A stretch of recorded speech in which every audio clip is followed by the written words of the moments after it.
monotone convergence criteria. If the sequence is monotonically increasing or non-decreasing and bounded above, then it is convergent and attains least upper bound, which is supremum. कुनै एउटा sequence छ action, यदि त्यो increase छ वा non decrease छ भने त्यो चाहिँ के हुन्छ, बाउन्डेड एबभ हुन्छ भने के हुनु पर्यो, यदि कुनै सिक्वेन्स मोनोटोनिकली इन्क्रिजिङ र बाउन्डेड एबभ छ भने त्यसमा दुईवटा रिजल्ट आउँछ। सबैभन्दा पहिलो इट इज कन्भर्जेन्ट र अर्को भनेको it attains least upper bound supremum. हामीहरुलाई दुईटा कुरा प्रुभ गर्नु छ।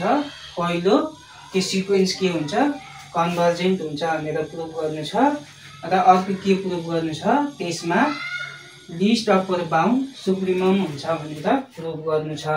हामीहरुलाई गिवन के छ, let us consider a sequence action which is monotonically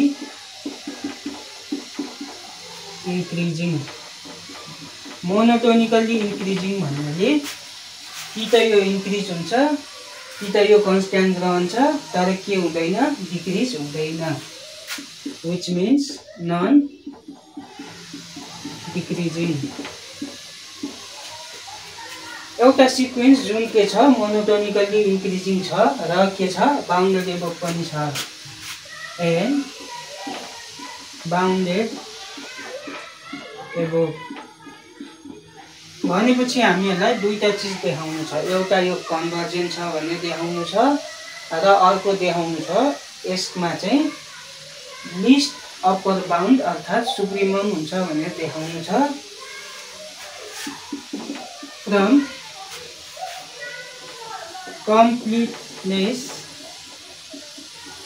axiom, कम्प्लिटनेस एक्जियमले के भन्छ भनेपछि कुनै पनि सिक्वेन्स इन्क्रिजिङ छ, मोनोटोनिकली इन्क्रिजिङ छ र बाउन्डेड एबभ छ भने यसमा लिस्ट अप्पर बाउन्ड सुप्रिमम हुन्छ भनेर भन्छ। कम्प्लिटनेस एक्जियम को अनुसार sequence action has list upper bound और सुप्रिमम छ रे, जसलाई हामी के भनौं, जसलाई हामी एक्स मानौं। भनेपछि कुनै पनि सिक्वेन्स को क्यारेक्टर हेर्दा मोनोटोनिकली इन्क्रिजिङ र बाउन्डेड एबभ छ भने कम्प्लिटनेस एक्जियमले भन्छ त्यसको सुप्रिमम छ एक्स भनेर। हाम्रो फर्स्ट पोइन्ट इजिली प्रुभ भयो एक्जियमको मद्दतबाट। अब हामीहरुलाई के देखाउनु छ, यो कन्भर्जेन्ट छ भन्ने देखाउनु छ। देन यदि यसको सुप्रिमम छ भने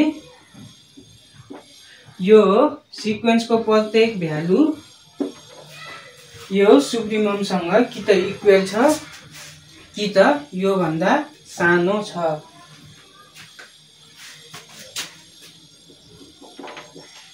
from the property of supremum, अब सुप्रिमम को प्रोपर्टी हेर्ने भने for every epsilon greater than 0, प्रत्येक एप्सिलोन ग्रेटर देन 0 को लागि के हुन्छ, देयर एक्जिस्ट n, जसमा n refers relative position of terms of sequence.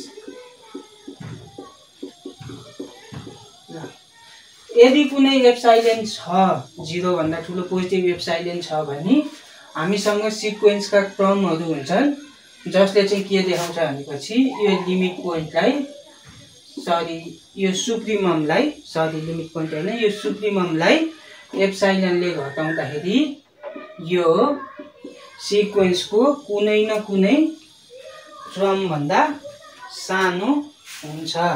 यसले देखाउँछ सिक्वेन्सको डेन्स प्रोपर्टी। एज यो सिक्वेन्स त के छ? यो सिक्वेन्स छ मोनोटोनिकल्ली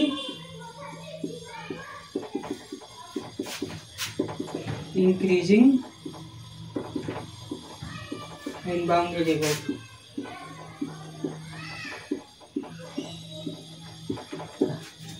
भनेपछि यो एप्सिलनको भ्यालु अझ घट्दै गयो भने यो भन्दा ठुला टर्महरू पनि छन् जुन सुप्रिमम भन्दा सानो तर यो भन्दा ठुलो हुन्छ।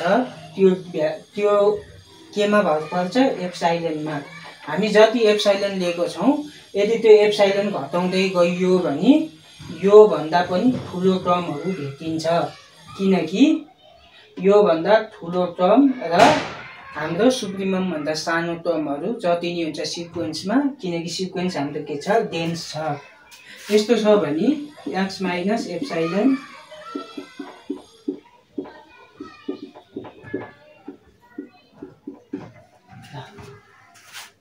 यो भन्दा अझ माथिका टर्महरू, किनकि मोनोटोनिकली इन्क्रिज छ, त्यस्ता टर्महरू भेटिन्छन्। वी हैव भनेपछि हामीसँग के हुने भयो? यो भन्दा यो ठुलो, यो भन्दा यो ठुलो, यो भन्दा अभियसली सुप्रिमम त्यसै पनि ठुलो र यो भन्दा यो ठुलो भनेपछि के हुने भयो हाम्रो? माइनस एप्सिलन यति लिएर केही टर्महरू लिएर त्यसमा x घटाउँदाखेरि यो आउने भयो।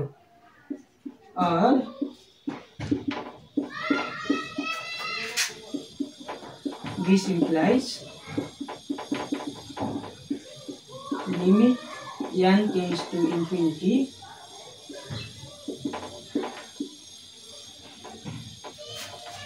यसले के देखाउँछ भनेपछि यदि n इन्फिनिटीतिर जान्छ भने हाम्रो एक्सएम के हुन्छ? x तिर जान्छ भन्नुपर्छ। हामीले जसलाई सुप्रिमम मानेको थियौं त्यो के पनि हो? लिमिट पोइन्ट पनि हो र हाम्रो सिक्वेन्स के हुँदो रहेछ? कन्भर्जेन्ट हुँदो रहेछ।